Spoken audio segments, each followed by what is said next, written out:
Labaran duniya, labaru da dumi su babu ɓangaranci cikin gida da ƙasashen waje.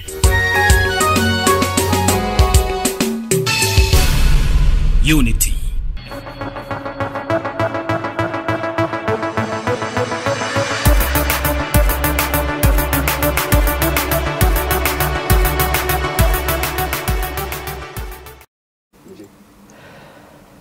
Assalamu alaikum masu kallon tashar Unity TV, barkamu da wannan lokaci da muka saba kawo muku labaran duniya. Da farko a cikin muhimman kanin labaran, Tinubu ya ce ya cire tallafin man fetur ne domin tseratar da Najeriya daga durƙushewa.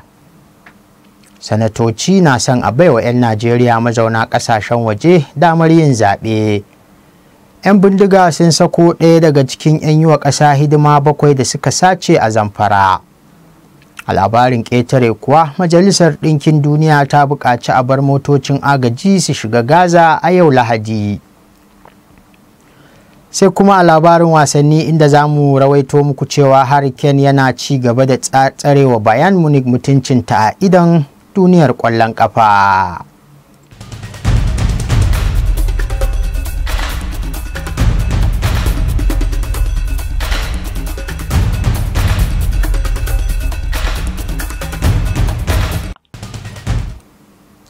To kanin labaran kenan, yanzu ga cikakkunsu, mai karatu Suleiman Hassan.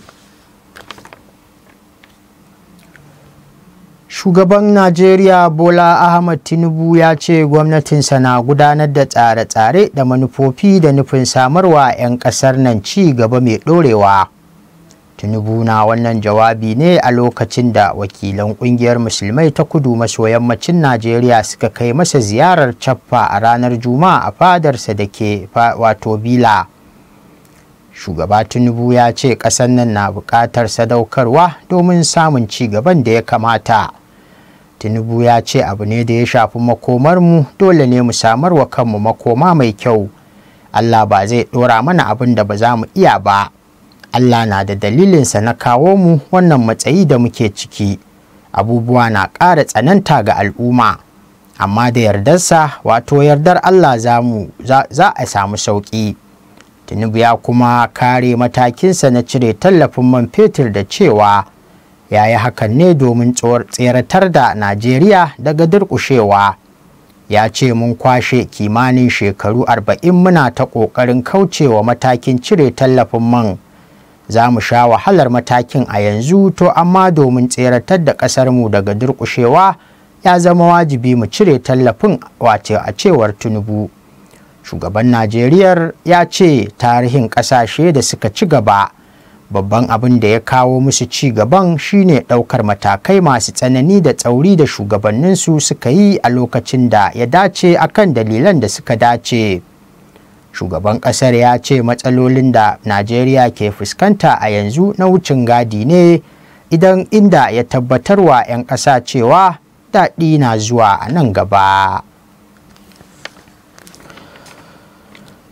To daga fadar shugaban Najeriya sai kuma majalisar wato dokoki ta ƙasa, inda sanatocin Najeriya ke neman a sanya wata doka da za ta gyara dokokin zaɓe, inda suke son sabon gyaran ya sa wata sakamako ta hanyar wato latroni ya zama tilas ɗin da za a ba da damar shigar da sakamakon matakin rumfunan zaɓe da takardar sakamako da aka yi amfani da su a matakai daban-daban na tattara sakamakon. Kazalika hakan zai ba da damar kaɗa ƙuri'a na 'yan Najeriya mazauna ƙasashen waje ko da aƙalla zaben shugaban ƙasa ne. Hakan na kunshe ne a cikin wata sanarwa da babban zauren majalisar ya fitar a ƙarshen zaman da ta yi a Ikot Ekpene a jihar Akwa Ibom. Majalisar dattijai ta bayyana cewa ya zama wajibi hukumar zaɓe ta ƙasa wato INEC mai zaman kanta ta kasance cikin dunkulewa domin inganta aiki da inganci wajen shirye-shirye da gudanar da zaɓuka. Sanarwar ta ce yin hakan zai kawar da wato shubuhar da ke cikin sashe na 64 na dokar zaɓe ta shekarar 2022 da dokar zaɓen Najeriya.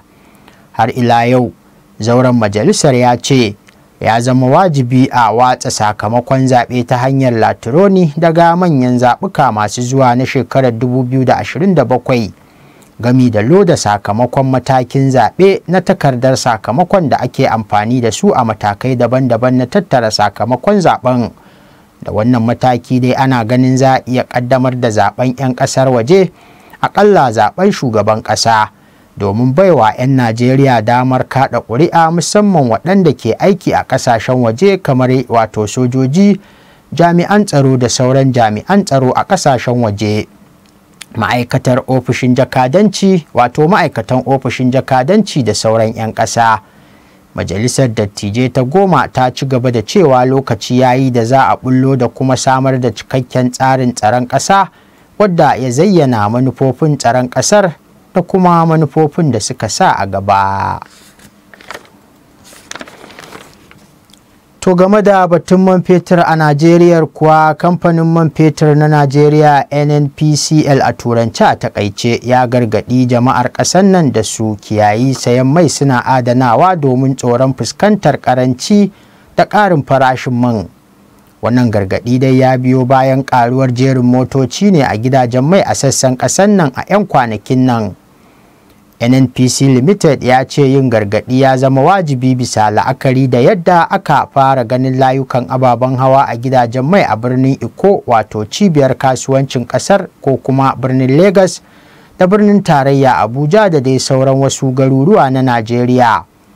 Wata sanarwa da kamfanin man ya fitar ta baiwa 'yan Najeriya tabbacin cewa an gano bakin zaren dangane da abin da ya haddasa layukan ababen hawa a gidajen man. NNPCL ya ce abin da ya janyo wannan matsalar shine raguwar dakon man daga ma'ajiyarsa da ke Apapa a birnin Iko, wato Lagos. Amma yanzu haka akwai isasshen mai a adane wadda aka yi amanna za a kwashe tsawon kwanaki 30 ana amfani da shi a faɗin ƙasar nan, kamar yadda sanarwar ta bayyana. Saboda haka ne kamfanin man na Najeriya ya yi gargaɗin cewa jama'a su guji sayan man suna adanawa bisa tsoron za a yi fama da ƙarancinsa. NNPCL ya ce nan da 'yan kwanaki kaɗan komai zai daidaita game da safararsa zuwa sassan Najeriya.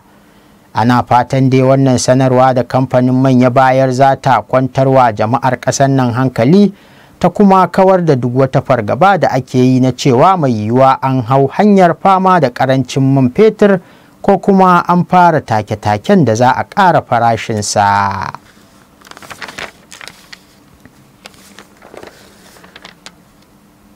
Gwamman masu zanga-zanga ne suka taru a birnin Lagos da ke kudancin Najeriya domin nuna goyon bayansu ga al'ummar Falasɗinu. Mutanen maza da mata sun fito ne a ranar Asabar ɗauke da kwalaye iri-iri da ke neman adalci ga Falasɗinu da kuma a baiwa Falasɗinin 'yanci. Da yawan waɗanda suka yi magana a wurin taron sun yi kira ga gwamnatin Najeriya da ta ƙauracewa hulɗa da ƙasar Isra'ila, wadda ta ƙaddamar da hare-hare kan zirin Gaza bayan mayakan Hamas sun kai mata hari. Ana dai ci gaba da gudanar da zanga-zanga a biranen duniya domin nuna goyon baya ga al'ummar Falasɗinawa, musamman ma na zirin Gaza.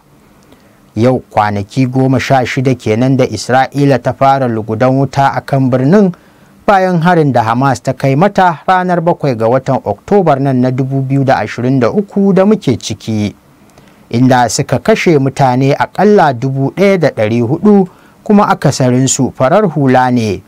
Sai dai zuwa yanzu Isra'ila ta kashe mutane 4,385 a har-haren ramuwar gayya kan Gaza da kuma sauran garuruwan Falasɗinawa da ta mamaye.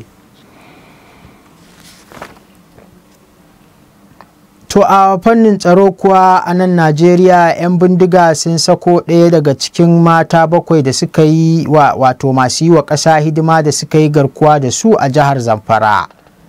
Hukumar kula da masu yi wa ƙasa hidima ta NYSC ta sanar da cewa 'yan bindigar sun sako ta ne tare da direban motar da suke ciki.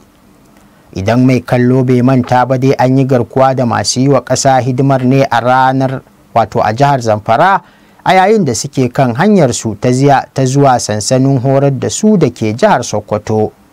Mai magana da yawun hukumar NYSC Eddie Megwa ya ce an sako ta ne a ranar Juma'a da taimakon jami'an tsaro, inda ya bayyana cewa hukumar na da ƙwarin gwiwar jami'an tsaro za su yi duk abin da ya kamata wajen ganin sauran ma an sako su. Ya kuma shawarci masu yi wa ƙasa hidima da waɗanda za su fara da su fifita tsaron rayuwarsu akan komai.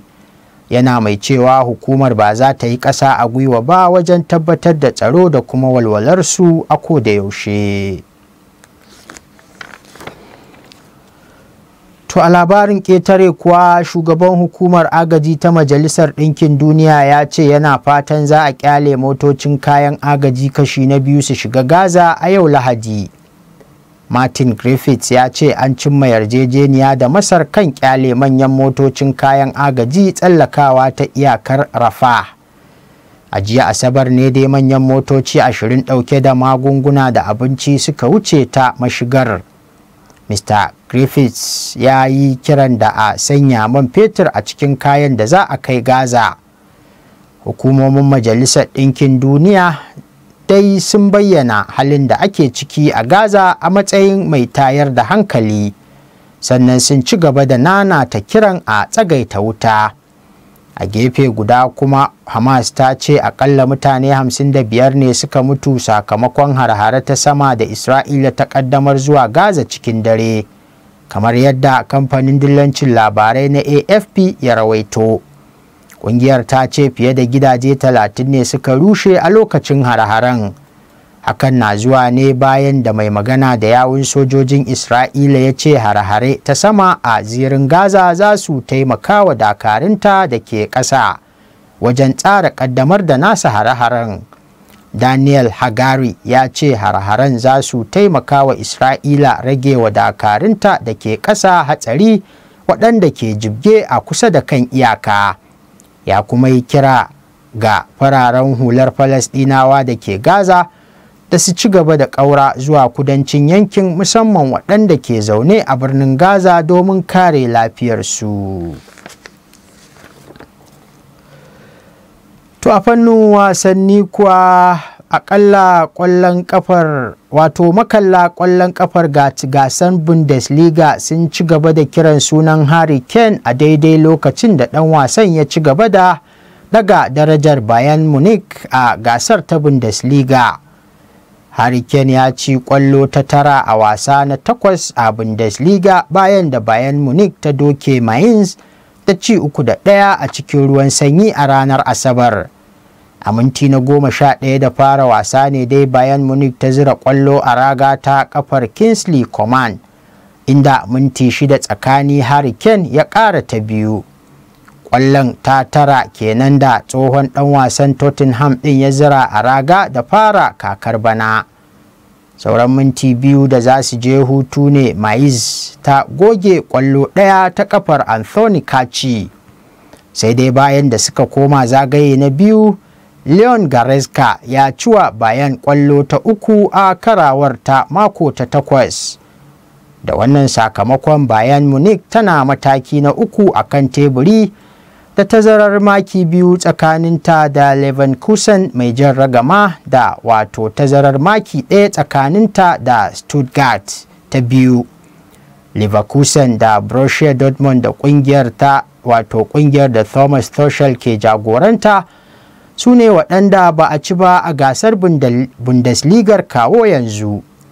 Bayern Munich tana mataki mai kyau da fara kakar bana, wadda take da maki 5 fiye da ƙwazon da ta yi a kakar da ta gabata a irin wannan mataki. Ƙwazon da Kane ya yi a Jamus tun bayan da ya koma ƙungiyar daga Tottenham a bana ya sa Bayern tana buga kaka mafi ƙwazo a farko-farko tun bayan kakar 2016 zuwa 2017. To wannan labari na wasanni shine kamu ƙarshen rahotannin da muka yi wa mai kallon mu tanadi a daidai wannan lokaci daga nan tashar Unity TV da ke birnin Jos ɗin jihar Plateau a tsakiyar arewacin tarayyar Najeriya.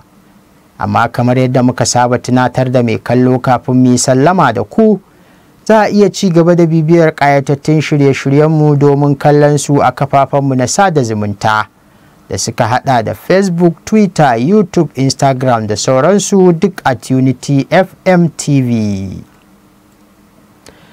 A madadin kowa da kowa musamman injiniyoyin da suka tabbatar da zuwan labaran kan kwalbar talabijin ɗinku ƙarƙashin jagorancin Malam Awal Ibrahim GSM da abokin aikin shi Al-Amin Kabir Al-Bashir. Haruna Umar ne ta ce labaran, ni Suleiman Hassan da na karanto a madadinsu baki ɗaya. Nake mana fatan alheri, mu kasance lafiya.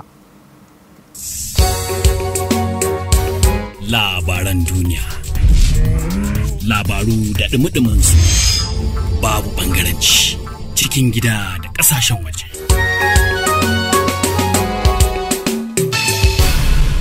Unity